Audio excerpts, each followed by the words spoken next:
आसन ग्रहण करें। चलो ओम नमः स्वाहा। मम्मी पट्टी करना मैं रुकूंगी। दबा दी। मैं करूँ।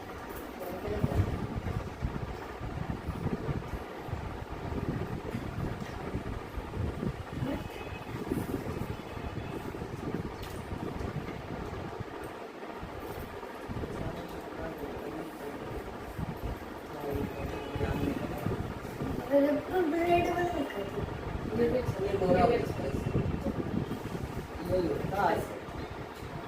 मोड़ी मिट्टी का सुनो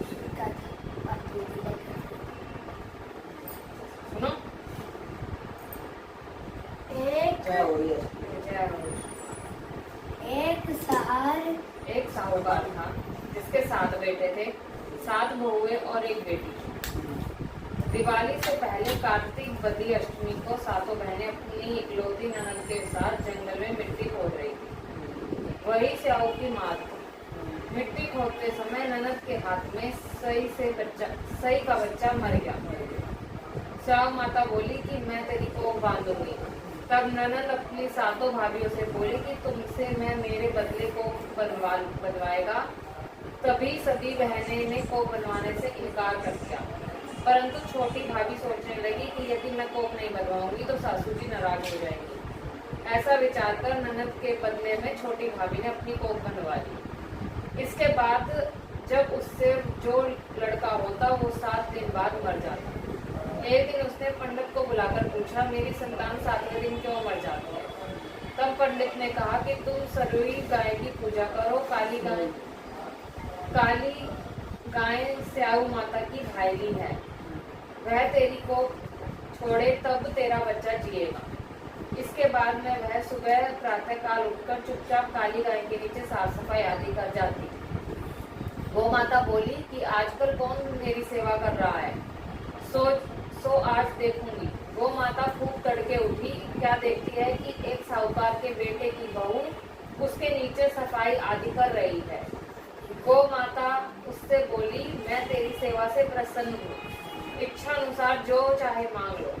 तब साहूकार की बहू बोली कि स्याऊ माता तुम्हारी भाईली है और उसने मेरी कोख बांध रखी है, सो मेरी कोख खुलवा दो। गौ माता ने कहा, अच्छा। अब तो गौ माता 7 समुंदर पार अपनी भाईली के पास उसको लेकर चली। रास्ते में कड़ी धूप थी, सो वो दोनों एक पेड़ के नीचे गई। थोड़ी देर में एक सांप आया और उसी पेड़ पर गरुड़ पक्षी का बच्चा था। सांप उसको डसने लगा। तब साहूकार की बहू ने सांप मारकर ढाल के नीचे दबा दिया और बच्चों को बचा लिया। थोड़ी देर में गरुड़ पक्षी आई, जो वहां खून पड़ा देखकर साहूकार की बहू की चोंच मारने लगी। तब साहूकारनी बोली कि मैंने तो तेरे बच्चे को नहीं मारा, बल्कि सांप तेरे बच्चे को डसने आया था। मैंने तो उससे तेरे बच्चे की रक्षा की है। यह सुनकर गरुड़ पक्षी बोली कि तू क्या मांगती है? वह बोली, 7 समुंदर पाओ, सा माता के पास पहुंचा दे। गरुड़ पंखनी ने दोनों को अपनी पीठ पर बिठाकर स्याऊ माता के पास पहुंचा दिया। स्याऊ माता उसे देखकर बोली कि बहन बहुत दिनों से आई। फिर कहने लगी कि बहन मेरे सिर में जू पड़ गई। तब सुरवई के कहने पर साहूकार की बहू ने सलाई से उनकी जूएं निकाल दी। इस पर स्याऊ माता प्रसन्न हुई, बोली तूने मेरे सिर से बहुत सलाई डाली है, इसलिए 7 बेटे और बहू होगी। वह बोली, मेरे तो एक भी बेटा नहीं है, 7 बेटे कहाँ से होंगे? स्याऊ माता बोली, वचन दिया, वचन से फिरूं तो धोबी कुंड पर कंकरी हो। जब साहूकार की बहू बोली, मेरी कोख तो तुम्हारे पास बंद पड़ी है। यह सुनकर स्याऊ माता बोली कि तूने मुझे बहुत ठग लिया, मैं तेरी कोख खोलती हूँ तो नहीं, परंतु अब खोलनी पड़ेगी। जा, तेरे घर मुझे 7 बेटे और 7 बहुएं मिलेगी। तुम जाकर उठमन करियो, 7 अहोई बनाकर 7 कढ़ाई करियो।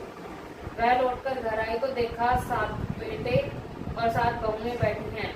वह खुश हो गई। उसने 7 अहोई बनाई, 7 उजमन किए तथा 7 कढ़ाई की। रात्रि के समय जेठानियां आपस में कहने लगी कि जल्दी जल्दी नहाकर पूजा कर लो, कहीं छोटी बच्चों को लेकर रोने ना लगे। थोड़ी देर में उन्होंने अपने बच्चों से कहा, अपनी चाची के घर जाकर देखाओ कि वह आज तक अभी तक रोई क्यों नहीं? बच्चों ने जाकर कहा कि चाची तो कुछ मांड रही है, कुछ खूब उजमन हो रहा है। यह सुनते ही जेठानियां दौड़ी दौड़ी उसके घर आई, बनाई। जाकर कहने लगी कि तूने कोक कैसे छुड़ाई? वह बोली, तुमने तो कोक बंधाई नहीं, मैंने कोक बंधा ली। अब साहु माता ने कृपा करके मेरी कोक खोल दी। साहु माता ने जिस प्रकार बहू की कोक खोली, उसी प्रकार सबकी खोली।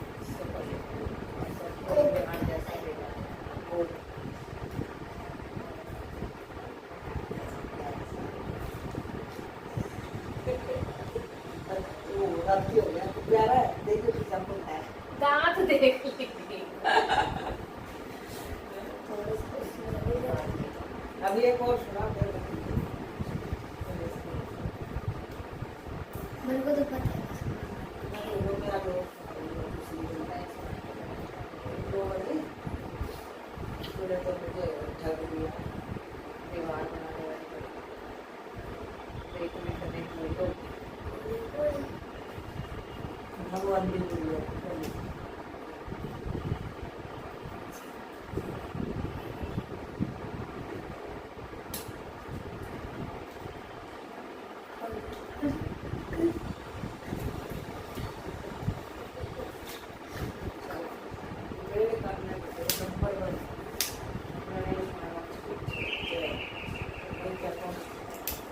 जब देख क्या पापा पाएंगे बैठ के जाएंगे। पापा होंगे तो गेट खोल आएंगे, बोलते हो मम्मी और पता कर देंगे। पहले पूछो कौन है।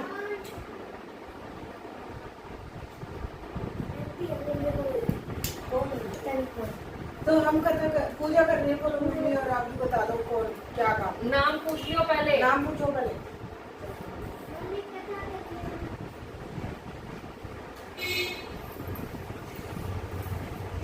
कौन है?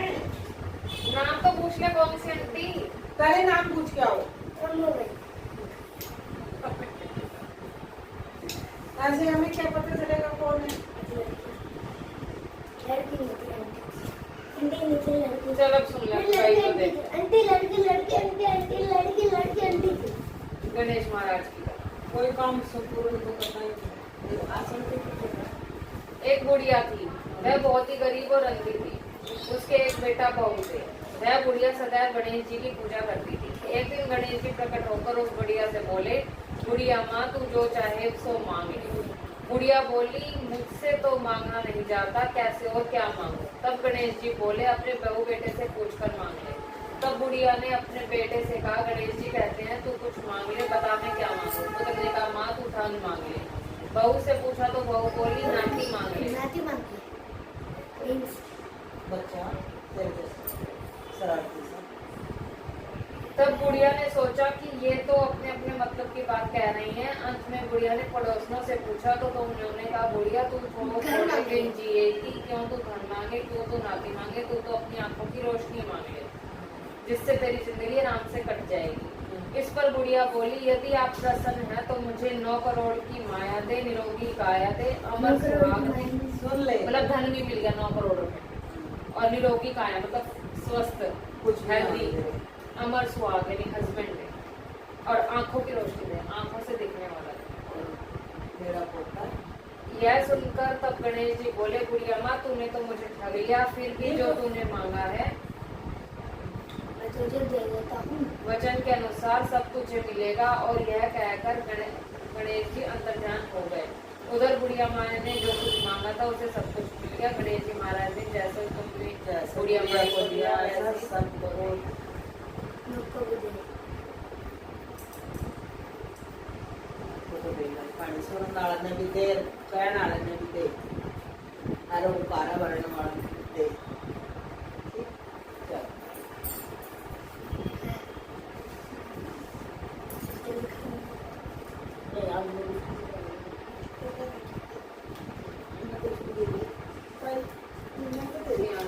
पानी की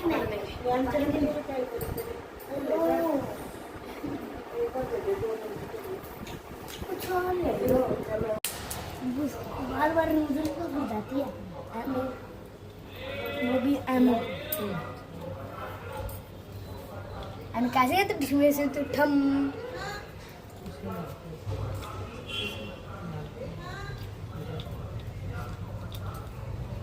भी बताता हूँ, गोली को तो मैं चेंज करूँगा।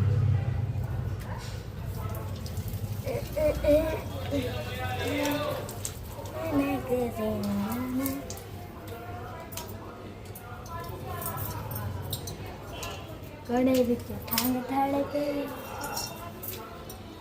यहाँ से देखने जाना सूरज। सूरज तो देख ले ठीक है थोड़ा सा। अब तू हमारे पैर छू इधर इधर आ जा देख फिर मम्मी पापा की जोड़ी बस आपका जितना तो हो ही गया। हाँ हो जाएगा अगले साल एक ही क्रॉक्स आएंगे।